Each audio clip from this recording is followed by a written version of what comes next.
Kidney रोग के इलाज में डाइट महत्वपूर्ण है। स्वस्थ भोजन आपकी किडनी को और ज़्यादा नुकसान से बचाने में मदद कर सकता है और उच्च रक्तचाप और डायबिटीज जैसी संबंधित समस्याओं को नियंत्रित करने में मदद कर सकता है।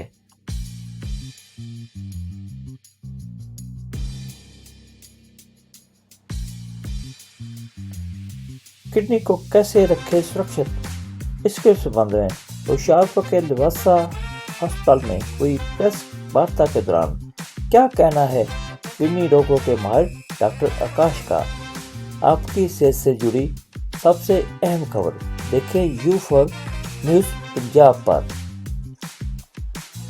किडनी के लिए बेसिकली हम लोग जैसे कोई किडनी पेशेंट को एडवाइस करते हैं तो उसमें जनरली सेब, पपीता और खीरा, ये 3 फ्रूट हम लोग एडवाइस करते हैं, ठीक है। क्योंकि बाकी जैसे ज़मीन में उगने वाला कोई भी सब्जी हो वो अवॉइड करना चाहिए, क्योंकि उसमें क्या है पोटेशियम या फॉस्फोरस ये सब ज़्यादा रहता है। चाने वगैरह जो भी रहता है उसमें भी फॉस्फोरस ज़्यादा रहता है, जो अल्टीमेटली शरीर के लिए, किडनी के मरीज के लिए सही नहीं होता है। तो सेब, खीरा, पपीता ये ले सकते हैं, लेकिन खीरा बिना नमक वाला लेना है। कोल्ड ड्रिंक्स वगैरह ना, कोल्ड ड्रिंक्स वगैरह, क्योंकि कोल्ड ड्रिंक्स में क्या होता है हाई शुगर कंटेंट रहता है और शुगर किडनी के लिए सही नहीं है। सबसे बड़ी बात है होशियारपुर में इकलौता सेंटर है जहाँ पर हमारे पास 24 घंटे डायलिसिस सेवा उपलब्ध है और आज हम लोग एक प्रोमोशनल डायलिसिस स्कीम भी लॉन्च करने जा रहे हैं इस प्रेस कॉन्फ्रेंस के माध्यम से। बाकी डॉक्टर आकाश आपको बेहतर बता पाएंगे कि आजकल किडनी रोगों के लिए क्या बचाव है, इसको अवॉइड कैसे किया जाता है, इसके सिम्टम्स क्या हैं और अर्ली डिटेक्शन मेथड्स क्या है। सर शुक्रिया। ऐसे जैसा अभिनव जी ने बताया कि अब सबको ये पता चल रहा है कि किडनी का बीमारी आजकल का दिन में कितना कॉमन हो गया है, ठीक है। और इसका मेन वजह ये है कि डायबिटीज़ और बीपी, जो हमारा हाइपरटेंशन जिसको हम लोग कहते हैं डॉक्टरी टर्म में, ये इतना कॉमन हो गया कि आज आप घर में पूछो कि हर घर में कोई ना कोई मरीज़ रहता है इन दोनों बीमारी का। और किडनी का बीमारी भी, ये दोनों बीमारी से पूरे तरह के ताल्लुक़ है।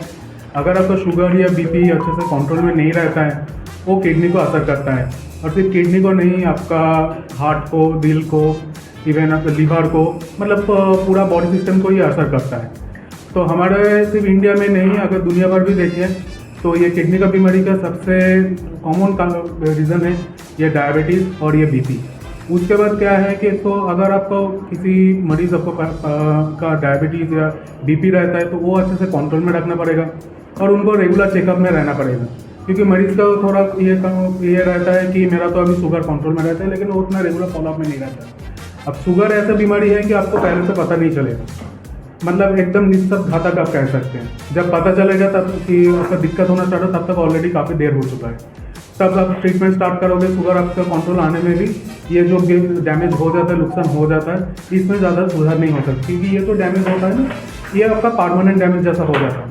तो आप शुगर भी कंट्रोल में करोगे तो आपको फिर से डैमेज होने से वो रुक सकता है। दूसरा रहता है, अगर किसी भी मरीज़ का होता है कि घर में ऑलरेडी गुर्दे का कोई पेशेंट है, कि उनका फैमिली में कोई है, जैसे पिता माता में किसी का गुर्दे का बीमारी है या भाई बहन में, तो उनको भी थोड़ा सतर्क रहना चाहिए, उनको भी थोड़ा रेगुलर चेक करना चाहिए।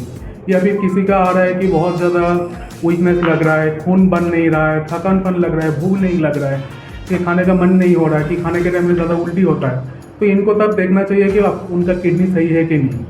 या फिर किसी को देख रहे हैं कि पेशाब से बीच में झाग जाता है, कि पेशाब में खून आता है, कि पेशाब में बार बार जलन वगैरह, की पहले कभी गुर्दे का पथरी का प्रॉब्लम था, तो इन सबको थोड़ा चौकन रहना चाहिए।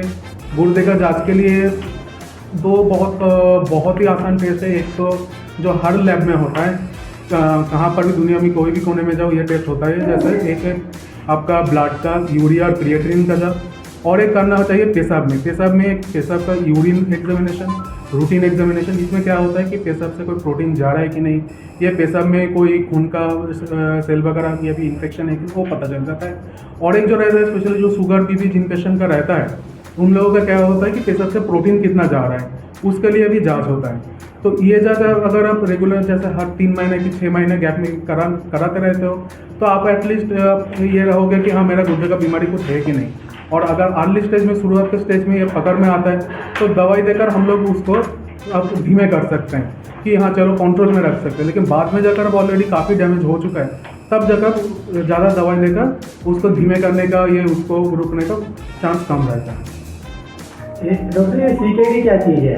CKD basically chronic kidney disease है। जैसे कोई पेशेंट का अगर किडनी में कोई भी दिक्कत है, जैसे उसका यूरिया क्रिएटिन बढ़ा हुआ है या फिर उनका कैसा से प्रोटीन जा रहा है, ये अगर टिपिकली देखिए अगर 3 महीने या उससे ज़्यादा भी टाइम रहता है, या फिर उनका कभी पेट का अल्ट्रासाउंड में दिखा जाता है कि किडनी छोटा होना स्टार्ट हो गया, ये अगर 3 महीने से ज़्यादा रहता है, उसको आपको डॉक्टरी के टाइम में सीकेडी या क्रॉनिक किडनी डिजीज़ कहते हैं। और इसका सबसे कॉमन वजह यही है कि शुगर और बीपी। उसके साथ जैसे मैंने बोला कि किडनी में अगर पथरी का बीमारी रहता है कि घर में किसी का किडनी का बीमारी है, अगर मम्मी पापा भाई बहन में, या फिर आपका किसी का आपका प्रेशर से प्रोटीन जा रहा है लेकिन उसका कोई इलाज नहीं हो रहा है, वो भी जैसे टाइम जाता रहेगा वो भी किडनी को ऐसे करना ऐसे स्टार्ट कर देगा, और एक बार हो जाता है तो उसको तब ठीक करना मुश्किल होता है। और किडनी को हेल्दी रखने के लिए क्या क्या करना चाहिए? किडनी को हेल्दी रखने के लिए मेन चीज़ है आपको अगर शुगर भी रहता है उसको कंट्रोल में रखना चाहिए। रेगुलर चेकअप के साथ रेगुलर शुगर और बीपी घर में शुगर बीपी मॉनिटर कीजिए। दूसरा क्या है, आपको खाने में जैसे नमक कम लेना चाहिए। मेन चीज़ वही है, क्योंकि नमक ज़्यादा लेंगे तो किडनी को ज़्यादा कम करना आता है। नमक और चीनी दोनों ही कम लेना है। कोई पेन किलर वगैरह, जैसे लोगों का हैबिट रहता है कि थोड़ा सा सर दर्द हुआ कि थोड़ा सा इधर उधर दर्द हुआ, चलो पेन किलर ले लेते हैं। अगर ऐसा कुछ हो भी रहा है किसी डॉक्टर के सलाह लेकर तभी पेन किलर वगैरह लेना चाहिए।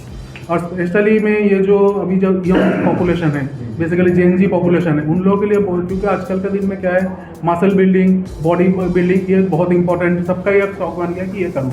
तो उसके लिए क्या है कि वो लोग काफ़ी टाइम प्रोटीन सप्लीमेंट वगैरह या स्टेरॉइड वगैरह लेना स्टार्ट कर देते हैं। तो वो क्या होता है ना, वो भी किडनी को नुकसान करता है, वो भी प्रोटीन जनित ये बीमारी को कर सकता है। तो उन लोगों को चौकन रहना पड़ेगा। अगर कोई एडवाइस करते हैं कि आपको प्रोटीन पाउडर या क्रिएटिन सप्लीमेंट, स्टेरॉइड सप्लीमेंट ये सब लेना चाहिए, किसी डॉक्टर को कंसल्ट करके या डॉक्टर के नज़र में रख के तभी लेना चाहिए, नहीं तो ये एकदम नहीं लेना चाहिए। सर डाइट करें? डाइट का मेन जब होता है कि आपको खाने में नमक और चीनी ये दोनों कम लेना है, ठीक है। अब उसके बाद किसी मरीज़ का किडनी का बीमारी आ गया तो उसके लिए डाइट अलग सा होता है। जैसे उसमें उनका फल वगैरह लेने में कुछ रेस्ट्रिक्शन आ जाता है, ठीक है। खाने में जैसे दूध का ज़्यादा चीज़ें वगैरह नहीं ले सकते, क्योंकि उसमें शरीर में क्या है, फॉस्फोरस वगैरह ये सब बढ़ने का रिस्क रहता है। तो जैसे अगर कोई मरीज़ को अगर किडनी का बीमारी पता भी चल गया तो उनको कोई नेफ्रोलॉजिस्ट को या फिर कोई डाइटिशियन को दिखाकर अच्छे से जो डाइट चार्ट मिलता है वो फॉलो करना पड़ता है। डायलिसिस की जरूरत कब पड़ती है? डायलिसिस का ज़रूरत देखिए, ऐसे नहीं कि मेरा यूरिया क्रिएटिन इतना हो गया मतलब अभी डायलिसिस करना है। डायलिसिस के लिए मेन देखना होता है पेशेंट का लक्षण क्या है। अगर कोई किडनी का मरीज़ को देख रहे हैं कि हाँ उसको भूख नहीं लग रहा है, खाने का मन नहीं हो रहा है, शरीर में आपका मसल वगैरह वीक हो जा रहा है, ठीक है, या फिर उल्टी हर दिन सुबह में रखकर उल्टी लगता है, तो या फिर आपका उनका पेशाब कम हो गया, शरीर में सूजन आता है, तो ये सब इंडिकेट करते हैं कि अब इनका डायलिसिस स्टार्ट करने का टाइम हो गया। इसके साथ यूरिया क्रिएटिन देखकर नहीं होता है कि इस यूरिया में इस क्रिएटिन में जाकर आपको डायलिसिस करना ही चाहिए। फिर भी अगर आप पूछें, क्योंकि सब आपको कॉमन पीपल के लिए यूरिया क्रिएटिन ज़्यादा इंपॉर्टेंट रहता है। अगर आपका कोई पेशेंट का सीकेडी का पेशेंट है, क्रिएटिन 8-9 के ऊपर जा रहा है, तो उसको हो सकता है कुछ दिन के कुछ महीने के उसको डायलिसिस का जरूरत पड़ ही जाता है। कितना चाहिए डायलिसिस? क्रिएटिन तो देखिए वो भी एक है कि lab to lab creatine vary करता है, और क्रिएटिन का है उम्र के साथ भी चेंज होता रहता है। एक मरीज़ का अगर 28 साल उम्र है उसके लिए क्रिएटिन 1.1 होना, और एक मरीज़ का जिसका 70 साल उम्र है उनके लिए क्रिएटिन 1.1 होना, दोनों अलग चीज़ है। उम्र के साथ जैसे हम लोग बुजुर्ग होता जाता है क्रिएटिन बढ़ेगा, ये बॉडी का नॉर्मल रिस्पॉन्स है। जैसे दूसरे ऑर्गन भी धीरे धीरे उम्र बढ़ता है और दूसरे ऑर्गन में भी जैसा अफेक्ट होता है, किडनी के ऊपर भी इफेक्ट होता है, तो उम्र के साथ थोड़ा क्रिएटिन बढ़ता ही बढ़ता है। तो अगर कम उम्र में किसी का अगर क्रिएटिन 1 या 1.1 हो रहा है उसके लिए वो सही नहीं है, तो उस तरफ दिखाना चाहिए कि मेरा पेशाब के कोई प्रोटीन जा रहा है कि नहीं, बीपी आ रहा है कि नहीं। और जो भी कोई यंग कम उम्र का लड़का उसका अगर बीपी आ गया तो उसको भी तब दिखाना चाहिए कि हाँ उनका किडनी का काम सही कर रहा है कि नहीं, क्योंकि किडनी अगर सही काम नहीं होता है तो काफ़ी टाइम होता है कि बीपी बढ़ने का वो बता रहता है। अगर किडनी दान करने के लिए या किडनी लेने के लिए क्या कुछ मापदंड रखे गए हैं, क्या कुछ रूल फॉलो करना पड़ता है? देखिए किडनी जो आप किडनी का बीमारी हो गया, डायलिसिस हो रहा है, तो उसके लिए अभी तक जो है अल्टीमेट सॉल्यूशन है किडनी ट्रांसप्लांट जी, जो किडनी बदलने वाला है। अब किडनी देने वाला क्या, अगर उनका कोई फैमिली मेम्बर हो सकता है ठीक है। अब लोगों को मन में ये है कि ब्लड ग्रुप सेम होना चाहिए, ऐसा नहीं है, ठीक है। अगर कोई डोनर ब्लड ग्रुप ओ है तो वो कोई भी ब्लड ग्रुप वाला पेशेंट को दे सकता है। मरीज का ब्लड ग्रुप ओ हो, ए बी जो भी हो, वो ब्लड ग्रुप वाला डोनर सब ग्रुप का डोनेट कर सकते हैं। लेकिन अगर ऐसा होता है कि मरीज का ब्लड ग्रुप पेशेंट के जो है मरीज का ब्लड ग्रुप ओ है, लेकिन जो डोनर देने वाला है उसका ब्लड ग्रुप वो अलग सा ए है या बी है, उसमें भी किडनी ट्रांसप्लांट हो सकता है। लेकिन उसके लिए क्या है कि कुछ चीज़ देखना होता है कि कितना मैचिंग है, क्योंकि उसमें टाइटर करके चीज़ देखना होता है। अगर टाइटर ज़्यादा होता है तो उसमें क्या होता है, ट्रांसप्लांट करना थोड़ा रिस्की हो जाता है।